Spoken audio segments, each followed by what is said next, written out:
Indian railway सञ्जाल विश्वकै चौथो नम्बरमा पर्दो रहेछ र सबैभन्दा बढी यात्रु ओसार्ने रेलवे मध्ये इन्डियन रेलवे नम्बर 1 मा रहेछ विश्वमा र त्यति धेरै यात्रीहरू यात्रा गर्दो रहेछन् रेलमा। सायद जनसङ्ख्या बढी भएर पनि होला। हैन, तपाईहरु पनि इन्डिया घुम्न चाहनुहुन्छ भने र समय छ भने रेलको यात्रा एकदम मजाको र आनन्ददायक हुन्छ। आज म तपाईलाई फर्स्ट क्लास एसी को देखाउँदै छु।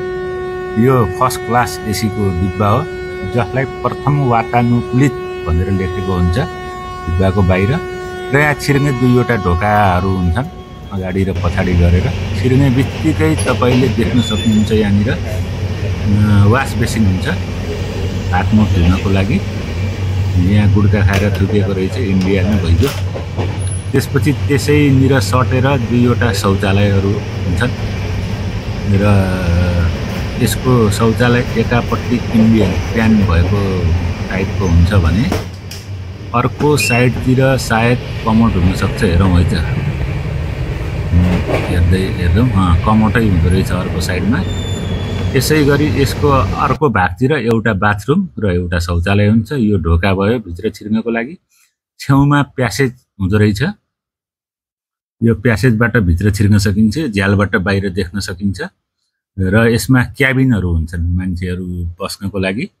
4 जना बस्ने एउटा क्याबिन र 2 जना बस्न मिल्ने एउटा क्याबिन। यो हाम्रो मुकुन्दजीले 4 जना बस्ने क्याबिन खोल्दै हुनुहुन्छ भने पछाडिपट्टि रहेका अच्युतम भाइले 2 जना बस्न मिल्ने क्याबिनको ढोका खोल्दै हुनुहुन्छ।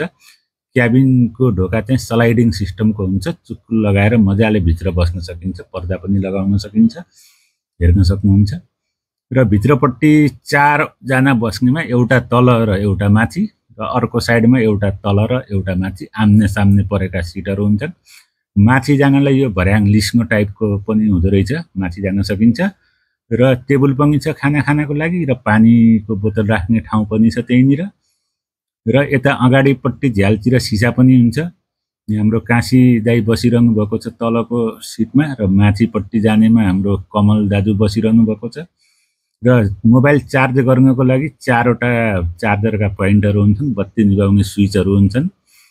काशी दाई पनि रमाइलो मुद्रामा हुनुहुन्छ, हाम्रो मुकुन्द सर पनि रमाइलो मुद्रामा हुनुहुन्छ र 2 वटा तन्ना, एउटा सिरानी, एउटा ब्ल्याङ्केट दिन्छ ओड्नको लागि जाडो भयो भने। र खाना खानको लागि टेबल त्यसैमा एउटा जोइन हुन्छ भने 2टा एक्स्ट्रा टेबल पनि हुँदो रहेछ। र बाहिरको दृश्य मजाले हेर्दै हिँड्न सकिन्छ। सुत्न मनलाई सुत्न सकिन्छ, बस्न मनलाई बस्न सकिन्छ, आनन्दले पढ्न मनलाई पढ्न सकिन्छ। घरको कोठामा बसे जस्तै फिलिङ आउँछ। माथि पढ्नको लागि यो बत्ती चाहिँ यहाँनिर यसरी दाइले बाल्दै हुनुहुन्छ। यस्तो बत्ती सबै बस्ने ठाउँमा हुन्छ। 4 जनाको निम्ति 4 वटा हुन्छ। यो पनि बलिरहेको छ अलग अलग। र यो मोबाइल चार्ज गर्ने साथै यहाँ सिट नम्बर पनि लेखेको हुन्छ क्याबिनमा, कुन क्याबिन ABCD यसरी क्याबिन नम्बर हुँदो रहेछ भने। अनि तपाईलाई केही समस्या भने सम्पर्क गर्ने नम्बर पनि हुन्छ। यो 9-10 भनेको सिट नम्बर हो, यो 7-8 भनेको पनि सिट नम्बर हो। यसै गरी तपाईहरु 4 जनाको समूहमा हुनुहुन्छ भने 4 जना बस्न मिल्ने क्याबिनमा यात्रा उपयुक्त हुने देखिन्छ। तपाईसँग यदि बजेट पनि छ भने हैन। अनि यसै गरी यो 2 जना बस्न मिल्ने क्याबिन हो। यसमा चाहिँ एक साइडमा एउटा तल र एउटा माथि सिट हुन्छ। यसमा पनि माथि जाने त्यो भर्याङ जस्तो छ। र तपाई कपल हुनुहुन्छ भने यो क्याबिन तपाईहरुलाई एकदम उपयुक्त हुन्छ। घरको कोठामा बसे जस्तो सफरमा मजाले आनन्दसँग यात्रा गर्न सक्नुहुन्छ। यो कपलको लागि नै बेस्ट हुन्छ यस्तो क्याबिन। र यसमा पनि खाना खाने टेबल एउटा जोइनै भएको छ भने एउटा एक्स्ट्रा टेबल हुन्छ। र ब्ल्याङ्केट, तकिया, एउटा रुमाल यो चाहिँ दिएकै हुन्छ ट्रेनले हैन। र तपाईलाई नुहाउनको लागि बाथरुमको पनि सुविधा छ र शौचालयको पनि सुविधा छ। यो क्याबिनमा जनरली 28 जना अट्दो रहेछन् यो डिब्बामा।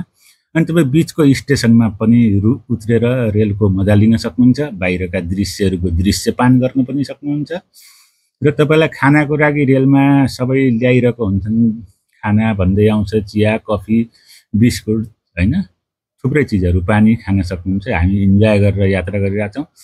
हाम्रो यात्रा लखनऊदेखि कोयम्बटुरसम्म लगभग 26-2700 किलोमिटर, यात्रा अवधि 43 घण्टाको थियो। हस्, धन्यवाद।